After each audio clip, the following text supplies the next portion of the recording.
You think the problem is the money. It isn't. The problem is the person standing in your shoes. And until that person changes, the money will keep coming and going the same way it always has. Let me tell you how I found that out. I was 25 years old. I had pennies in my pocket, nothing in the bank. The creditors were calling saying, hey, you told us the check was in the mail. What's the deal? And I'm embarrassed. Big mouth me with all the fancy promises I made to get married, and I'm way behind on those promises. I live in America. I'm a 25-year-old American male. I got a nice family, every reason to do well, and I'm messed up. Now here's what I want you to understand, because you might be there right now, behind, tired, a little embarrassed about it. And here's the thing that kept me stuck the longest. I thought it was the money. I thought if I just had a better job, a better break, a better economy, the whole thing would straighten out. I was wrong. You don't need a better economy. You need a better philosophy. I used to think it was circumstances that ordered my life. If someone would have asked me at age 25, Mr. Rohn, how come you're not doing well? It would not have occurred to me to blame my philosophy. I found it much easier to blame the government, much easier to blame the tax problem. I used to say taxes are too high. Top tax rate when I first started paying taxes, 91%. So I used to say that's too high. I used to blame the traffic, the weather, used to blame circumstances. I used to blame the company policy. I used to say, if this is all they pay, how do they expect you to do well? I had a whole list, a ragged list of reasons for not doing well, pennies in my pocket. Then the miracle happened for me. Good fortune came my way. And who can explain good fortune? I don't know. My good fortune was at age 25, I met a very wealthy man. His name was Mr. Schoaf, Mr. Earl Schoaf. A friend of mine had gone to work for him, and he started telling me about this man. He said, you've got to meet this man I've gone to work for. He's wealthy, but he's easy to talk to, and he's got a unique philosophy of life. Sure enough, shortly after that, I had a chance to meet this remarkable, wealthy man, and I was impressed. He was wealthy. Sure enough, he was easy to talk to. And within a few minutes, I said to myself, farm boy from Idaho, if I could be like him, I'd give anything. A few months later, this wealthy man took a liking to me, hired me, gave me a job, and I spent the next 5 years in his employ. He coached me. He taught me. He taught me the books to read. He taught me the disciplines.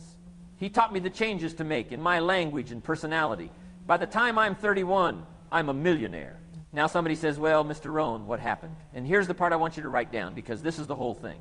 Strangely enough, during that second 6 years of my economic life, the government was about the same, taxes were about the same, my negative relatives were the same, the economy was about the same, and prices were about the same, and everything else was about the same, circumstances were about the same. Then how come I got rich? I was not the same. Think about it. Same wind, different sail. Because each person's personal philosophy is like the set of the sail. The winds of chance and circumstance blow for us all. The same wind blows on us all. The difference in where you arrive is not the wind, it's the set of the sail. And the set of the sail is your own personal philosophy. Now let me tell you the conversation that turned the lights on for me. Because Schoaf sat me down early and he said, well, Mr. Rohn, let's just go through a little summary here. He said, in the last 6 years, how much money have you saved and invested? I said, what? 0. He said, you have messed up. He said, how many books have you read in the last 90 days? I said, what? 0. He said, in the last 6 months, how many classes have you taken to improve your skills? I said, how many? 0. He said, you have messed up. Now hold on. He didn't say that to shame me. He said it to wake me up. There's a difference. And here's what he handed me right after. Because a good teacher never leaves you on the floor. He said, here's the secret, Mr. Rohn. Learn to work harder on yourself than you do on your job. Once I got that, it turned my life around. He said, if you work hard on your job, you'll make a living. If you work hard on yourself, you can make a fortune. Now don't miss this. If you would have known me at age 25, you would have said, Jim Rohn's a hard worker. I'm the guy. I don't mind coming a little bit early, staying a little bit late. I don't mind that.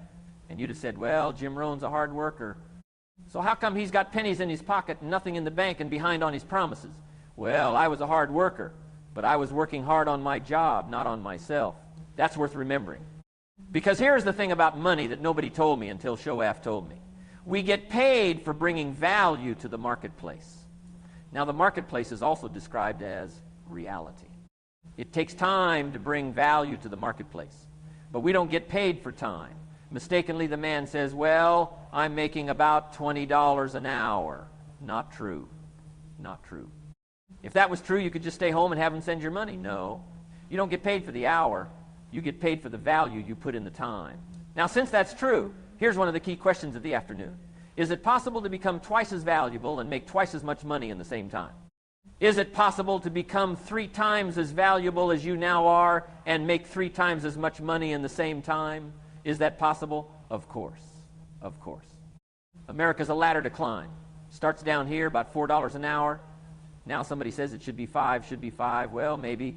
If you're going to stay at the bottom for the rest of your life, it probably should be 5. But that's kind of a pitiful way to live. Start and not grow. Start and not change. Start and not become more valuable. No, this is not a bed. This is a ladder. The whole scenario of life is to start number 1 and become more valuable number 2. And the more valuable you become, you just keep moving up the ladder. So here's what I want you to understand. Wages will make you a living. Profits will make you a fortune. And here's the great news. You can work on profits part-time while you earn wages full-time. Part-time fortune. All you need is the philosophy to start. Profits are better than wages. Jot that down. Now, I told you the money problem isn't the money. It's the person.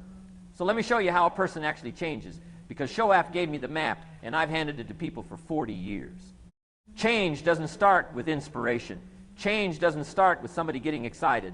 Let me tell you about the 4 emotions that can help change anything.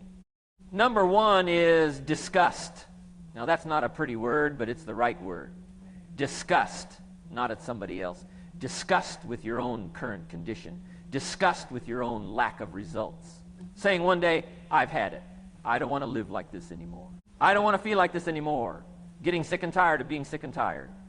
One day I said, I've had it. Number 2 is decision. After the disgust, you decide. You decide what you want, and you decide what you're willing to do to get it. Number 3 is desire. Wanting it bad enough that you'll go to work on it when nobody's clapping. And number 4 is resolve. Resolve says, I will. Not I might. Not I'll try. I will. See, because here's the language of accumulated disaster, and I want you to learn the difference. You could and you should and you don't. What's a stronger word? You won't. Don't might mean you're careless. Won't probably means you're stubborn. And either one is called disaster. If you should fish and you could fish and you don't fish, you got no miracle. You could change, you should change, you won't change. That's called accumulated disaster. In 6 years, you'll be explaining instead of celebrating. Having some ragged list like I had, reasons for not doing well, pennies in your pocket. But if you'll just start the process of change, could, should, and will, you can start this whole process. And if you'll then put it into action, the miracle belongs to you. Disgust, decision, desire, resolve. Write that down. That's the 4 emotions. Now let me show you why this is so easy to miss. And it's the most important thing I'll say all day about your money. Not long ago, midnight, we're getting ready to go to bed. My father's eating what he calls his midnight snack. A little bite to eat before you go to bed. And I'm watching him eat this midnight snack. Guess what he had? An apple, a few graham crackers, and a glass of grapefruit juice. I said, no wonder my father's so healthy. An apple a day keeps the doctor away. Good question for this intelligent audience. What if that's true? You say, well, Mr. Rohn, if that's true, that would be easy to do. Then what's the problem? It's easy not to do. It's easy not to adopt it as your own personal philosophy. Now, here's where the money comes in, because it works exactly the same way. The guy messed up to say a Hershey bar a day. Say, no, no. You've been watching too much television. It is not Hershey bar. You've got to be smarter in philosophy than to fall for the Hershey bar a day when it's an apple a day. And it doesn't matter whether it's $1 or your cholesterol count. Same disease. The easy thing to do is also the easy thing not to do. Just because disaster doesn't fall on us at the end of the first day doesn't mean disaster isn't coming. You've got to be so smart that you look down the road and say, will the errors in my present judgment, what's that going to cost me in 1 year, 6 years, 1 month, 6 months? Because here's the formula for failure. A few errors in judgment repeated every day. And here's the formula for success. A few simple disciplines practiced every day. That's the whole thing. That's the difference between the man with pennies in his pocket and the man with the fortune. It isn't the size of the paycheck. It's the size of the discipline behind it. A few errors, repeated. Or a few disciplines, repeated. You get to choose which. And let me tell you, you've been given the dignity of choice. That's what makes us different than dogs and animals and birds and cats and spiders and alligators. The ability to think. The ability to use your mind. In the winter, I'm telling you, the goose can only fly south. What if south doesn't look too good? Tough luck. It can only fly south. But human beings are not like a goose. You can turn around, go north, you can go east, you can go west, you can order the entire process of your own life. Now I want to give you a picture, because I don't want you walking out of here with ideas. I want you walking out with a picture you can't shake. A man walked up after one of my seminars. He said, Mr. Rohn, you've really gotten to me. I'm going to change my philosophy. I'm going to change my attitude. I'm going to change my life. He said, you'll hear about me. Sure enough, a few months later, I come back, and he tells me, one of the things I decided to change was my relationship with my family. He said, my wife and I have 2 lovely teenage daughters. I'm the only one that's given them trouble. These daughters of ours have never given us any trouble. They love to go to the rock concerts, and I'm always giving them trouble. They have to beg me for the money. I said, I don't want you to go. Music's too loud. You're going to ruin your hearing. But he said, after I left your seminar, I decided to change. Not long ago, I picked up the newspaper, and I saw an advertisement. One of their favorite performers was coming to town. He said, guess what I did? I went down and bought the tickets myself and brought them home, put them in an envelope. And when I saw my daughters later that day, I handed them this envelope, and I said, you may not believe it, but inside this envelope are 2 tickets for the upcoming concert. And he added, you'll be happy to know begging days are over. They go to the concert. Come concert time, open up the envelope, hand the tickets to the usher. He says, follow me, and he starts down front. The girls say, hey, hold it, hold it. Something must be wrong.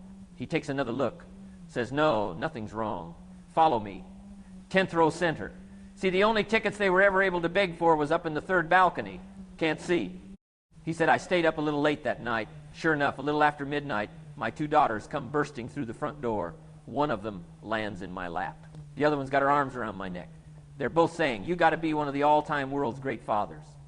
He said, Mr. Rohn, you're right. I can't believe it. Same money, different father. Now, don't miss that. Same money, different father, same paycheck, different man. He didn't earn more that month. He didn't get a raise. He didn't win the lottery. He became a different person. And the same dollars did something completely different. That's the rewire. That's the whole thing I came here to give you. It was never about how much money you had. It's about who's holding it. And the reason this matters so much for you, sitting there tired and behind, is that the dollars are following you around like a shadow follows a man. What you have at the moment, you've attracted by the person you've become. To have more, you simply have to become more. Income seldom exceeds personal development. So if you want your income to change, you don't go to work on the income. You go to work on yourself. That's where the work is. That's where it's always been. Let me give you the next picture because it's the one Shoaf used on me, and it cost me about $1/4 to learn it. He said, Mr. Rohn, if you're getting your shoes shined and the shoe shine boy's done an exceptional job, you look down, you got one of the world's all-time great shines, and you pay him. Now you got a little change in your hand. Question pops in your mind. Should I give him 1/4 or 2/4 as a tip? Here's what Shoaf said. If 2 amounts pop in your mind, always go for the higher amount and become the higher thinking person. He said, if you're thinking 1/4 or 2/4, and you say, well, no, I'll just give him 1/4, that'll affect you the rest of the day. The rest of the day, you'll look down, see this great shine, and you'll say, I got to be really cheap. 1 lousy quarter for a tip from a shine. But he said, if you'll go for the 2/4, you can't believe the extra happiness you can buy for just an extra quarter. That's called studying and practicing the art of lifestyle, which means living well. And here's the secret hiding in there. The poverty isn't in your wallet first. The poverty is in your thinking first. Fix the thinking, and the wallet follows. Stay cheap in your thinking, and no raise on earth will save you. You'll just be cheap with more. Now I gave you the disgust, the decision, the desire, the resolve. Let me hand you the rest of the map, the 5 major pieces, because you can write these on one card and carry them the rest of your life. I boiled it down to 5 major pieces to the life puzzle. Number 1 is philosophy. Philosophy, in my personal opinion, is the major determining factor in how your life works out. Each person's personal philosophy is like the set of the sail. Number 2 is attitude. We're affected by how we feel. It's how you feel about the past. Use it as a school, not a club. Don't beat yourself to death with your past faults, failures, losses. It's how you feel about the future. Set your goals. The promise of the future is an awesome force to affect your life every day. It's how you feel about everybody else. And it's how you feel about yourself. Number 3 is activity. This is the work part, the labor part, taking action. Two parts. One, do what you can. Two, do the best you can. Number four is results. Every once in a while, you've got to take a measure. Results is the name of the game. Success is a numbers game. Number five is lifestyle. Lifestyle is simply learning how to live well. Schoaf said to me, Mr. Rohn, if you wish to be wealthy, study wealth. And if you wish to be happy, study happiness. Happiness is not something you postpone. Happiness is something you design. Now here comes the hard line, and I'm going to fire it, and then I'm going to hand you the way up, because that's the only honest way to do this. Here it is. We must all suffer one of two things, the pain of discipline or the pain of regret. You're going to feel one of them. There's no third door. The discipline weighs ounces. The regret weighs tons. And the cruel thing about it is, you don't feel the difference on the first day. You don't feel it on the first day of the apple, and you don't feel it on the first day of the Hershey bar. They feel about the same. It's only 6 years down the road that one man is explaining and the other man is celebrating. So here's the hard part. If you're behind today, broke today, tired today, some of that is the weather and the economy and the bad break, sure. But some of it, and only you know how much, is a few errors in judgment repeated every day for a few years. You have messed up. But now hear me, because I'd never leave you there. I was you, pennies in my pocket, nothing in the bank, behind on my promises to the people I love most. And I sat across from a man who told me the truth, and it didn't break me. It freed me, because if the problem was the government, I was helpless. If the problem was the economy, I was helpless. But if the problem was me, then I had found the one thing in all the world I had full power to change. And that's the best news a tired man ever heard. For things to change, you have to change. Don't wish it was easier. Wish you were better. Don't wish for less problems. Wish for more skills. Start working on yourself, making these personal changes, and it'll all change for you. So let me bring this all the way down to tonight. Not next year, not next Monday. Tonight, before your head hits the pillow. You don't have to walk out of here the same as you walked in today. Only by choice, you can start a whole new process. And you say, well, Mr. Rohn, is it that simple? Yes, it's that simple. Where else would you start? With an apple. You don't have to start with something staggering. So here's the apple I'm handing you tonight. Take your present apartment, clean out a closet, call it your library, and start acting intelligent. Because here's what it says in ancient script. As a man thinketh, so is he. And here's the corollary. The book you don't read won't help. The wisdom of the world is available. It'll change your life, change your future. And most folks won't walk across the street for it. Don't be most folks. Then do one more thing tonight. Keep a journal. Schoaf said, Mr. Rohn, don't trust your memory. If you're serious about becoming wealthy and powerful and healthy and influential, keep a journal. If you listen to something valuable, write it down. You come across something important, write it down. I used to take notes on torn off corners and backs of old envelopes and restaurant placemats, pieces thrown in a drawer. Found out, best way, keep a journal. Start it tonight. 1 page. Write down what disgusts you about where you are, and write down the one discipline you'll practice tomorrow. That's it. That's the start. And here's what I want you to remember when you close that journal and turn out the light. You don't need to change countries. You need to change your philosophy. You don't need a better economy. You need a better philosophy. The same wind is going to blow on you tomorrow that blew on you today. The economy isn't going to apologize. The break isn't coming in the mail. But the set of the sail, my friend, that's in your hands tonight, and it always was. I went from pennies in my pocket to a fortune, and the government was the same, and the economy was the same, and the prices were the same. The only thing that changed was me. And when I changed, everything changed for me. If it'll happen for a broke farm boy from Idaho, it'll happen for you. Same money, different person. That's the whole secret. Go become the person, and watch what the money does. Now I'll let you go. But not the same as you came in.